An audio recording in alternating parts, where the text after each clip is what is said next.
Hey guys, it was Wednesday, April 22nd, 2015. It is now Thursday, the 23rd. Recording this late.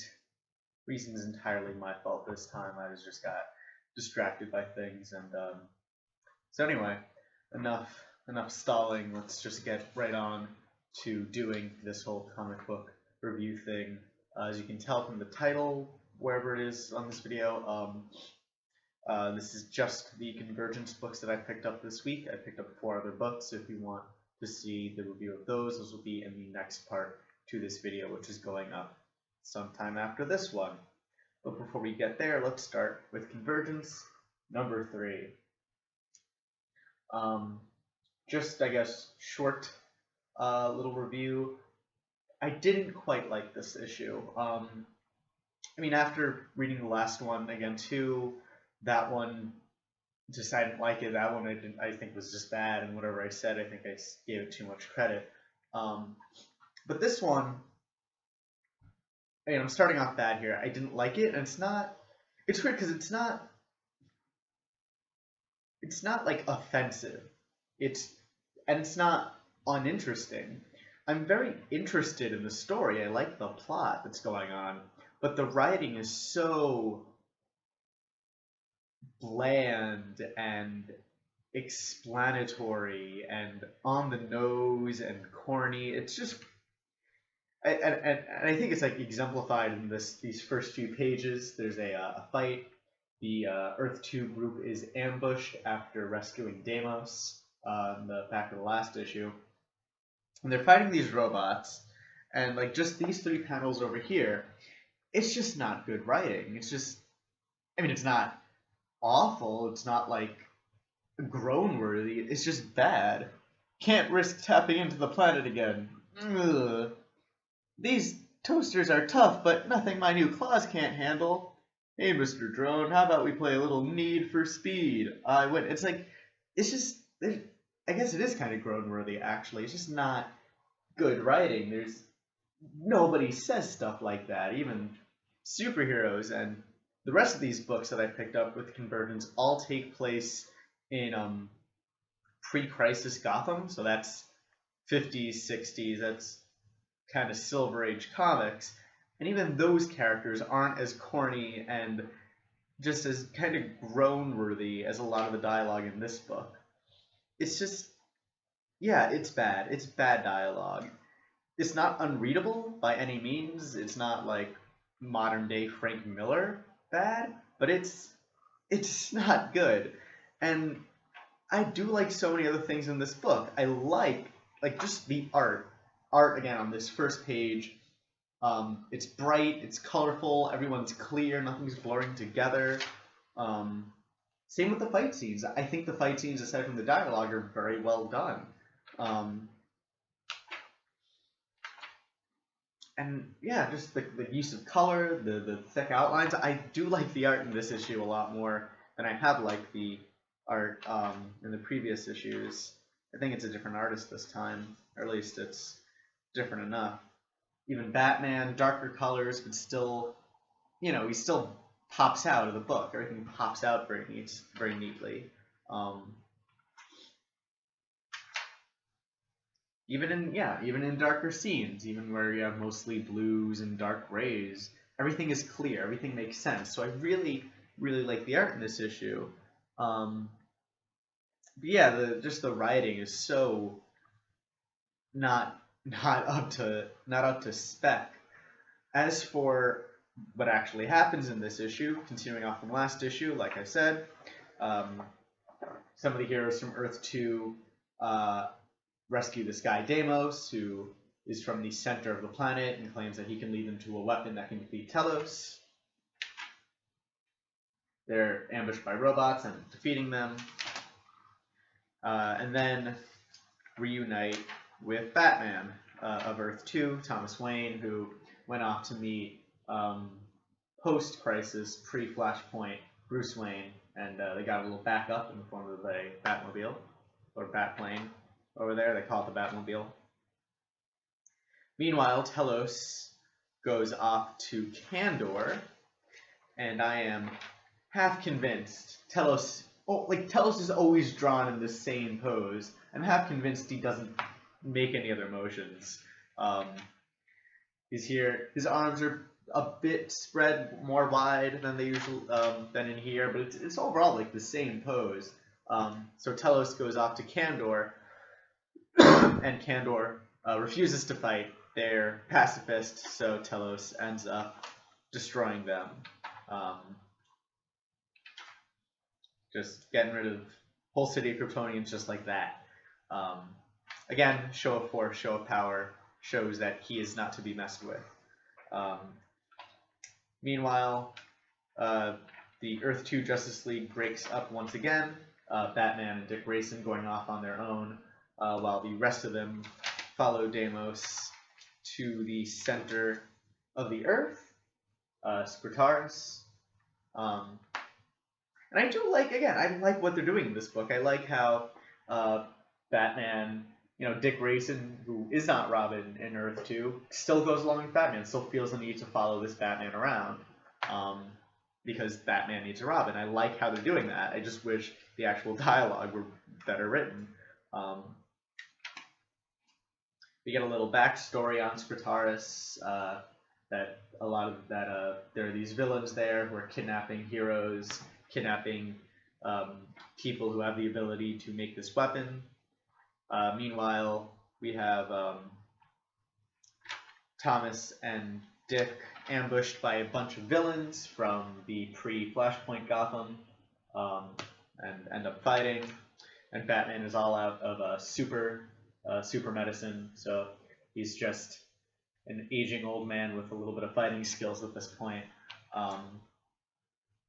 And, well, I'm not going to spoil how this fight ends, because that's pretty much the end of the book, but yeah, let's just say for now we end with Thomas and Dick fighting off a bunch of villains from the pre-Flashpoint, post-Crisis universe, and Joker ends up coming along. He's not in here so far, but Joker ends up making a brief appearance in this book, and then at the very end, so does Telos again, trying to find out where the other heroes went.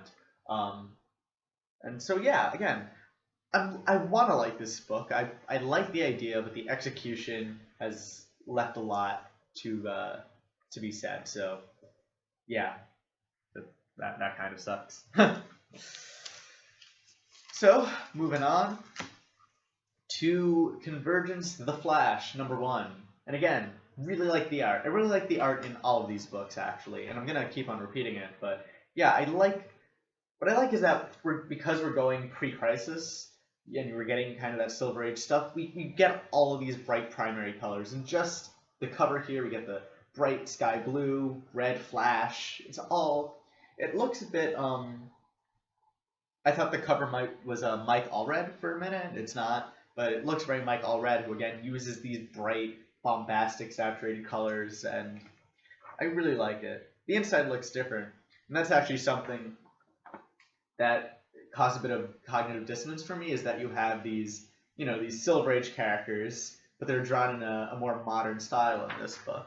So that takes a bit of getting used to, seeing these characters in higher fidelity, higher resolution, I guess, than you're used to. As for the plot of this actual book, like a lot of these issue ones, it's been how are these heroes adjusting without their powers, being kept under this dome for for a whole year. And both the, I guess, not the engaging, but the humanizing part of this book, the human part of this book, Barry Allen, he's adjusted too well.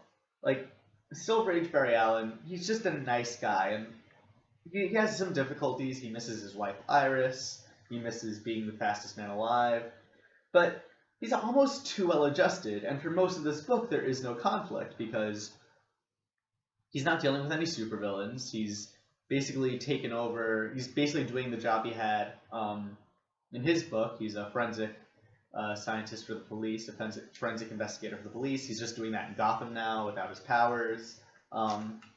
like, he's just too well adjusted. There is no conflict in this book. Barry has this, running monologue through this book, but it's all just about how well he's adjusted despite all of these bad things happening. So, I mean, this book doesn't have much going for it. He has a conversation with Bruce Wayne, and he's just talking about, yeah, life is kind of sucks here, but I've adjusted. That's basically this whole book, is Barry Allen adjusting and being nice, and there not being a conflict. And then, of course, at the end, Convergence happens, the dome falls, Barry gets his powers back, he's really happy, and then he meets his first opponent. But, yeah, again, like the other one, for different reasons, I want to like this book.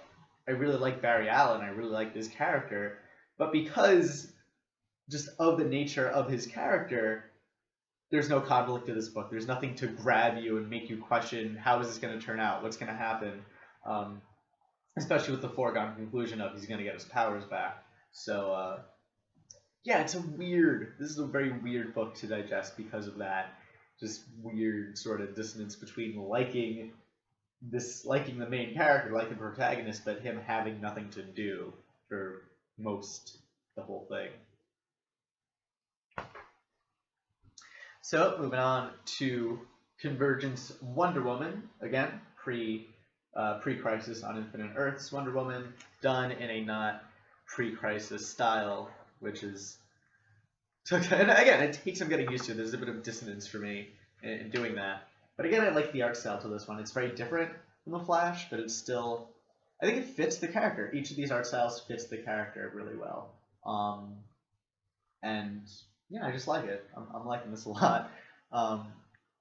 So, like Barry, Diana has adjusted really well to life under the dome. She is helping out by providing, seems like, medical care to people in her neighborhood. And what we get here, again, like The Flash, is more of a character study than a plot thing. This has a lot more plot in it than The Flash comic did, and I prefer this book over that for that reason. But we open, again, powerless heroes, so we get the humanity of these characters. And early on, Steve Trevor and Diana are talking about this cult that's sprung up, it's sprung up, there's this dome, there's going to be weird cults, is basically Diana's point of view. And early on, as she's helping this elderly woman there's no medicine left, she gets wrapped up in this cult, and she wants to go to the church, and somebody's making fun of her, saying, oh, that's a bunch of malarkey. And even though Diana agrees, Diana believes that this old woman has the right to her own beliefs. That, I think it's like that Voltaire quote, I may not agree with you, but I'll fight to the death for your right to say it. Or, yeah, whatever that, I totally just fucked up that phrase, but that whole thing where, Diana believes in freedom of expression, freedom of religion, freedom of speech, even if she disagrees with it. And that's a very core part of her character, I feel, is that compassion for diversity, for others with different beliefs than herself. That does end up kind of biting her in the ass a little bit later on when this cult betrays her for being a non-believer. She gets kind of conked on the head and knocked out and taken hostage by the cult.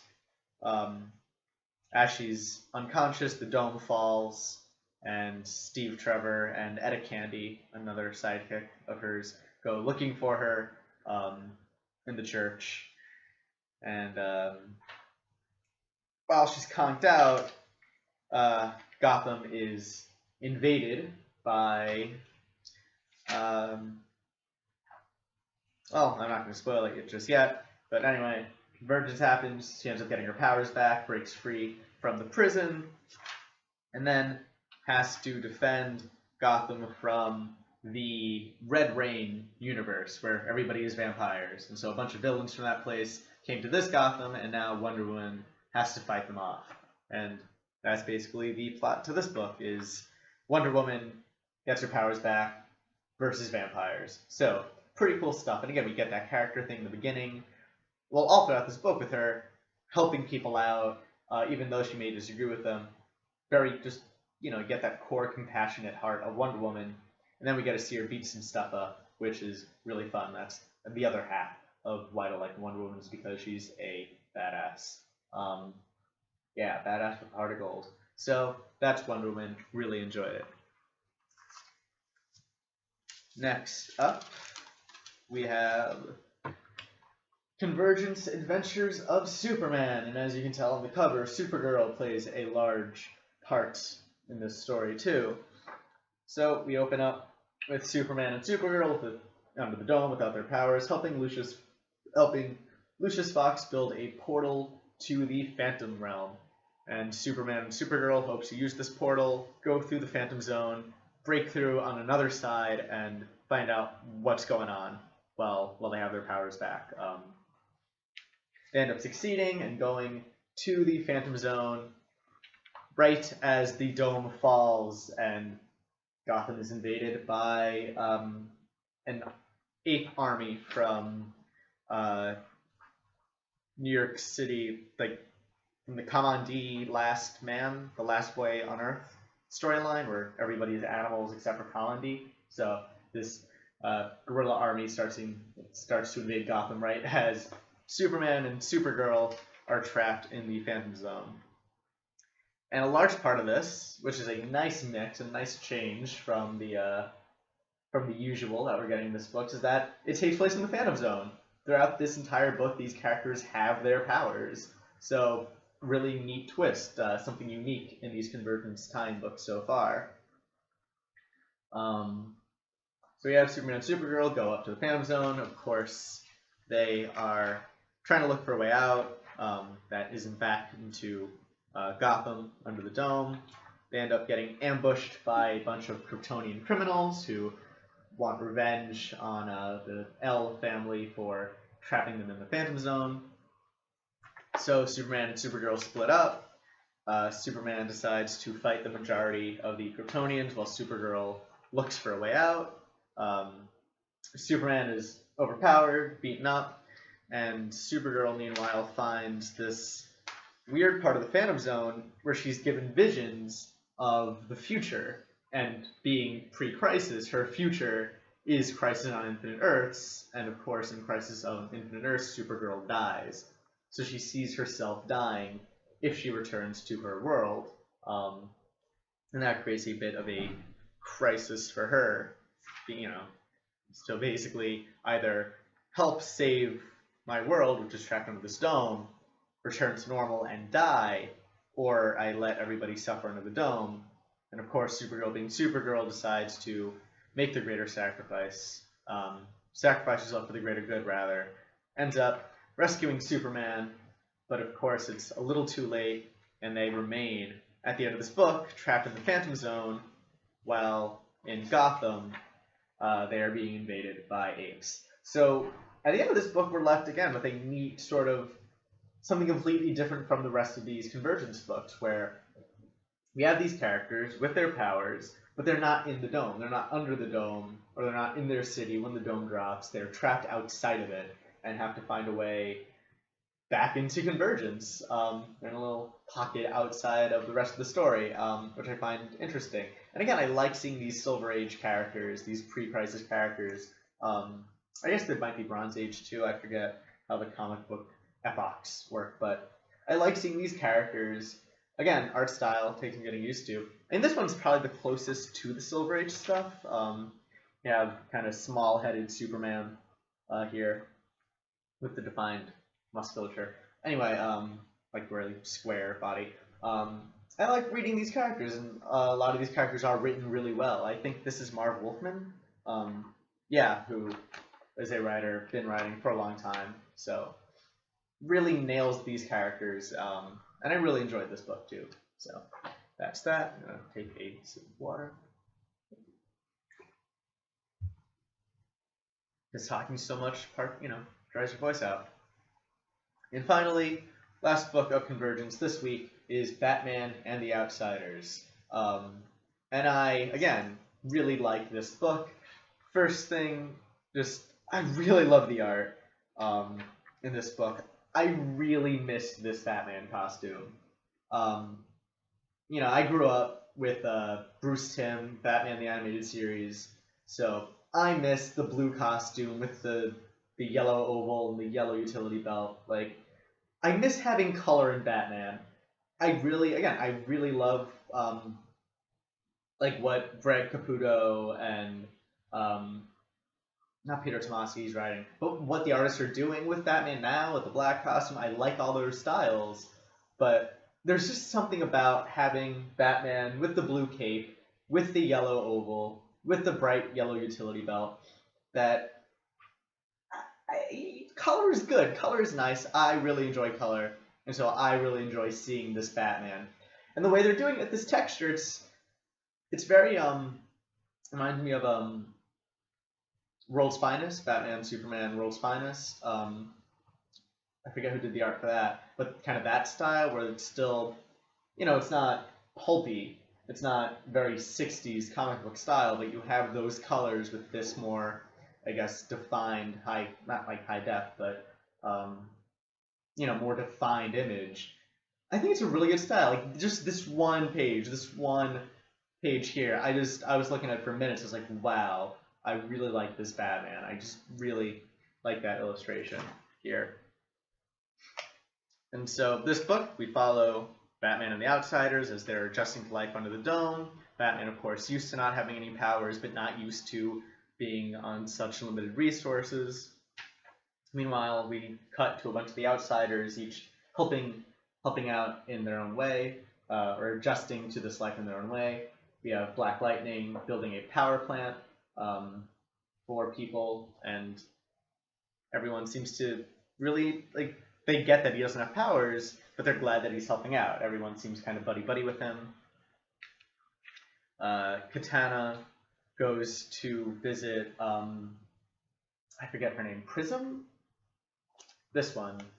Prism or Halo or something. Katana goes to visit her in a hospital run by Dr. Tompkins.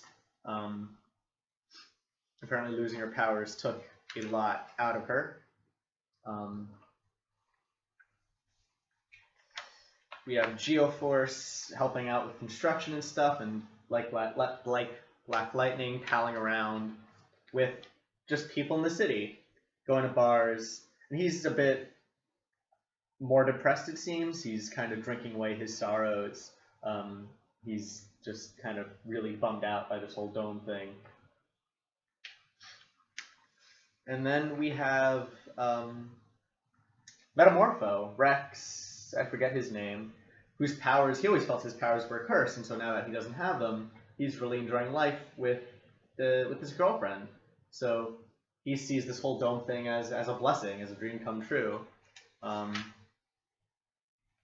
we cut to Batman, who's feeling kind of nihilistic, that after a whole year under the dome, he hasn't gotten any closer to helping out Gotham. So we have a Batman who's beginning to lose hope in his abilities to help people and solve problems. And then, of course, as we approach a full year in the dome, as things seem to be getting a little, normal, I guess, under the dome with everybody having their place, the dome drops, the Outsiders all get their powers back, and Gotham is once again under siege, this time by OMAC. So yeah, again, really enjoyed this book. This book is probably the most crowded. We get this whole team of characters, each of them, we get a small glimpse into how they're adjusting to life under the dome. And they're all adjusting in very interesting ways, unlike Barry, who's just like, whatever, I guess I'm dealing with this now. You see each of these characters coming to terms with them losing their powers, but still needing to help out. We have Black Lightning building the power plant, Geoforce doing whatever he can just to feel useful. We get an interesting inverse with Batman, who's used to this whole having no powers thing, but isn't used to not being able to help at all, which he can't really do because he has no idea where to start. He has no idea what's causing the dome or anything. Then you have Metamorpho, who thinks this is the greatest thing ever because he's finally happy and can spend time with his girlfriend. So yeah, again, packed book, but everything feels completely fleshed out. Everything feels like you're getting enough of each character to really understand their story into the dome. And I want to see where this one goes. Especially, again, art style. Just, I love it. I love the bright Batman colors. So, pretty good overall books for Convergence this week. I really enjoyed, as you can tell, I enjoyed most of them. If you're interested in the other comic books I picked up this week, that's going to be in another video going up shortly after this one, I hope. So yeah, if you like this, if you want to see more, please subscribe, and every week or 8 days, depending on when I actually get around to reading these books, you'll get this video, and you don't have to go and type and look for it. It'll just be on your subscription page. Yeah, if you like this video, please give us a thumbs up. Any comments, questions, yada yada yada, feel free to post them down below or message me. I don't even know, does YouTube still have private messages? I haven't actually checked in a while. So yeah, thanks for watching, and hope you'll join me again.